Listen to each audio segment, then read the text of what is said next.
This is a short demonstration of Bracnhware when used in a till making application. So I'm logged in as user demo, as you can see up at the top, and demo is a manager type user. So the first thing that we would do when setting this up would probably be to create some tills. So that's once this is deployed and set up correctly. So we'll go to setup, we'll go to cache device, and then we'll go to our till screen. And I don't think there's a need to set one of these up, but for the purposes of this, I'll be using this test 2, which really is going to dispense 2 $100 bills and 2 $50 bills. It's not going to dispense any coins. But if I were to create a new till, I would create a new till name over here in the bottom. We can call that today, and I would add that, and then I would just fill out whatever I needed. Like if it's 5 $100 bills and 2 50s, 10 20s, you get the idea. 5 10s. I would also fill out how many coins I need, right? So however many things I would need here in quarters, nickels, pennies, dimes. So we'll just do that as an example, and I would just have to do exit, and we can go back and take a look and see that it really is there. So our till called today is there, and all we really need to do is exit. The next thing that we would want to do would be to set up a users. So we can go to users and group, and we'll do a user setup.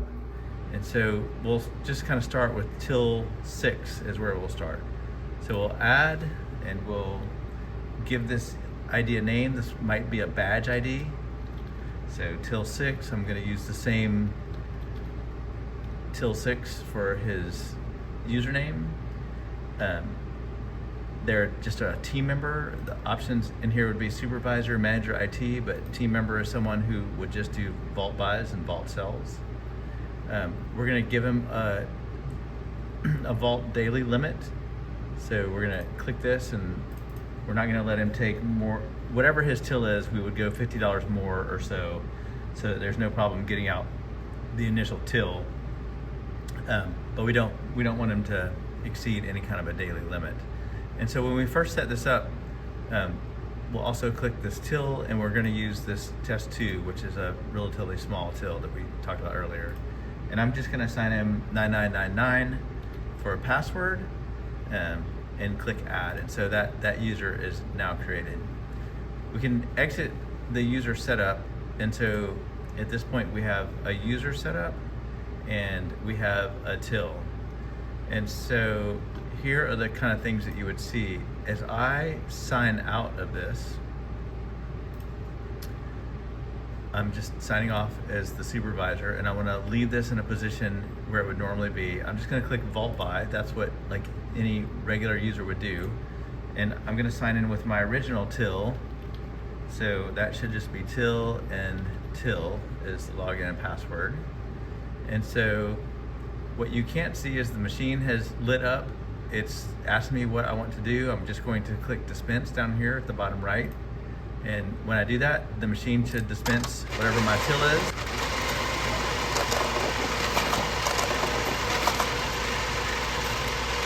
And as the machine finishes, what you can see is that it has dispensed the 250s and the 200s that were part of that small till. The machine will also print a receipt of what happened. So holding that up here, I'm not sure that you can see this, but it shows that it dispensed $300. Bring that a little bit closer so that you can see, and that is what the user would receive. One of the tills that we just created was till user 6. So on the first sign in, this new user will have to come sign in as till 6, and they'll have to use their 9999. And it should ask, as soon as we click sign in, it should ask to change the password. So I'm going to give it a new password.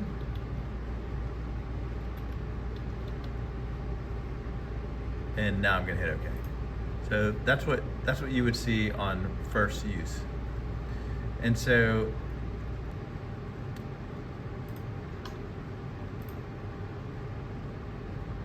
I've signed out after I did my password change. I'm going to click on Vault By, and I'm going to sign in as till 6.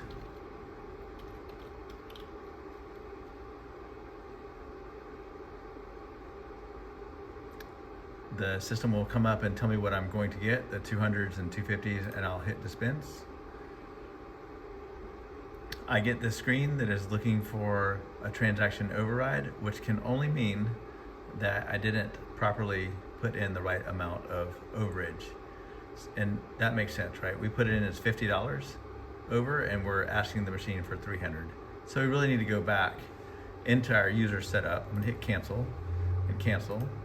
So we'll go back into user setup. I'm going to have to sign in as the supervisor. User wouldn't be able to change this on their own. And so I'm going to go to users, so setup first, and then user group. And now user setup. I'm gonna go find till 6. And that's exactly the problem. So this should have been $350. So we'll change that. This is a good opportunity to learn. I'll switch off of that just anywhere else, click off of that box, and I'll hit update, I'll hit exit. I'm gonna go back to the main menu and I will sign out. Yes. We can go back and click on Vault By, and we can log in as till 6.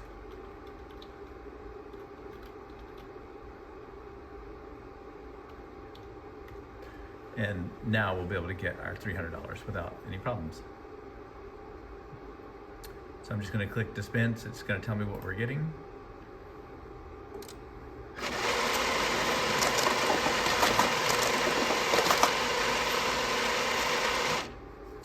All right. Let's do one more user setup, and we'll do that cleanly. You probably heard the printer back there print the next sheet. There it goes. So I'm going to sign in as me again, and I'm going to go create one more user. So we're going to go back to setup. This time we're going to go to user group, just like before. In user setup, we're going to create till 7. Till 7. Till 7. He or she is a team member, so we're going to give him the Vault daily dispense limit. Actually, I'm not going to do that. I'm going to give that person an individual limit. So I'm going to give them a limit of $350.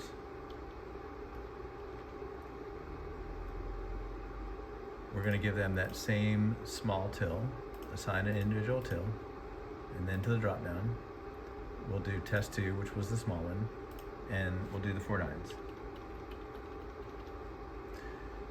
Once we're on site, we'll discuss each of these different kinds of limits.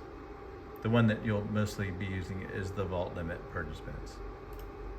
So we'll add that user, that was till 7, and we're going to exit this screen, and we're going to sign out.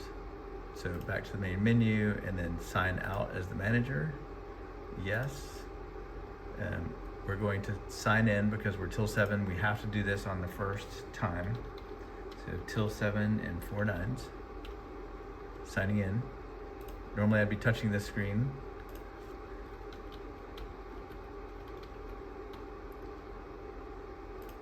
Okay. Now that I've signed in, I'm going to sign out. I don't really want to do anything here. I'm going to click Vault By, and now I'm going to sign in to till 7.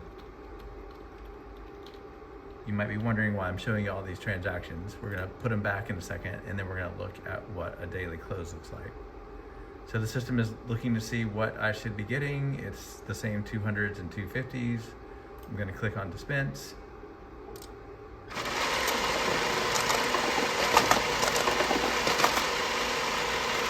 Okay, the TCR has dispensed my cash here, and if there were coin involved, I would pull that off of the coin machine as well.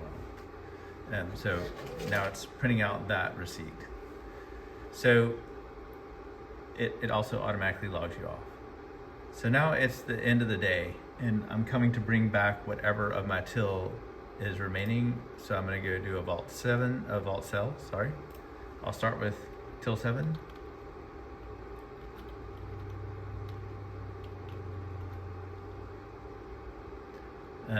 What you can't see is the machine has lit up, $300. It tells me what I loaded here at the bottom, and I'm going to accept that.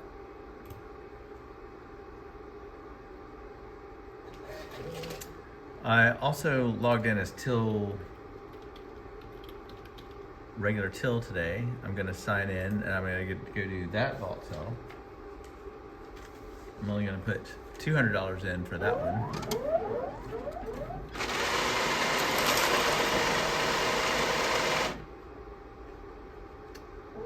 So notice it says $200. I'll choose to accept that. I don't really have any option. That will print another receipt and log me out. And I think that I also did till 6. It's also the end of my shift. So till 6, sign in, and I'm only gonna put $100 back in for till 6.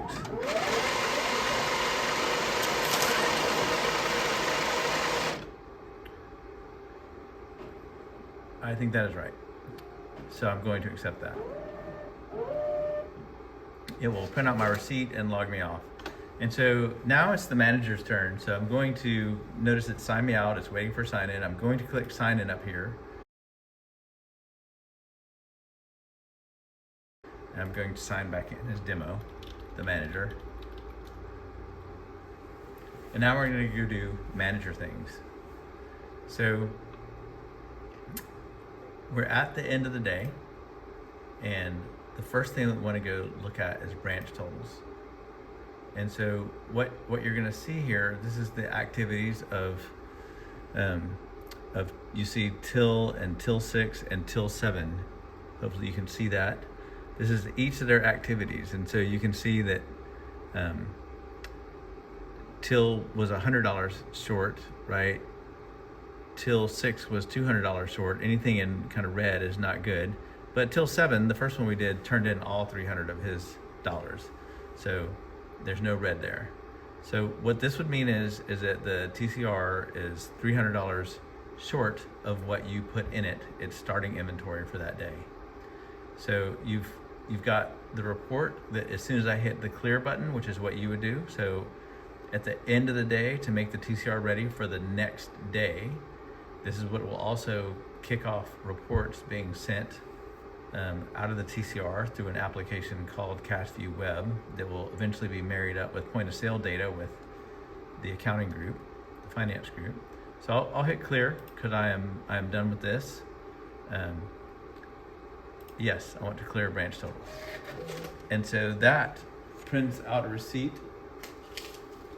So you'll have the same receipt printer, and you'll see the same thing, right? That it is $300 short. Hopefully the light is good enough that you can see that. I just dropped it. I'll leave it. And there's only one more thing left to do as the manager. So again, that report is kind of for your books and to understand what the difference is on your cash, not necessarily the cash of the till user. So the last thing you'll do is go to TAL totals. And as you click on TAL totals, this is where we actually perform the rollover. And so as long as there's nothing red in here, which would indicate there's some mismatch between the balance that the balance that this application, Bracnhware, has and what the TCR has, you're fine. So at this point, you would just hit rollover. Yes, that will print out another report with the same data. That's a much longer report. Here's what that looks like. And it really is the same data as you see on the screen. So again, we'll go over all of this in person. But that is essentially what creating a till, creating a user, associating a till with a user, having a user log in and remove money, have a user log in at the end of the shift and put whatever is left over from the till that they got, and then to clear the branch totals and to roll over the entire system for the next day. So that is what that looks like, and the receipts that are printed as a result of that. So we can print that again if we wanted, or we can just exit. The TCR is now ready for the next day, and we will just sign ourselves out and click yes. And it's always nice to just click Vault By to prepare it for the next person who comes by. Okay, that was a little longer than I wanted. Some editing might make it shorter. Please let me know what questions you have. Thank you.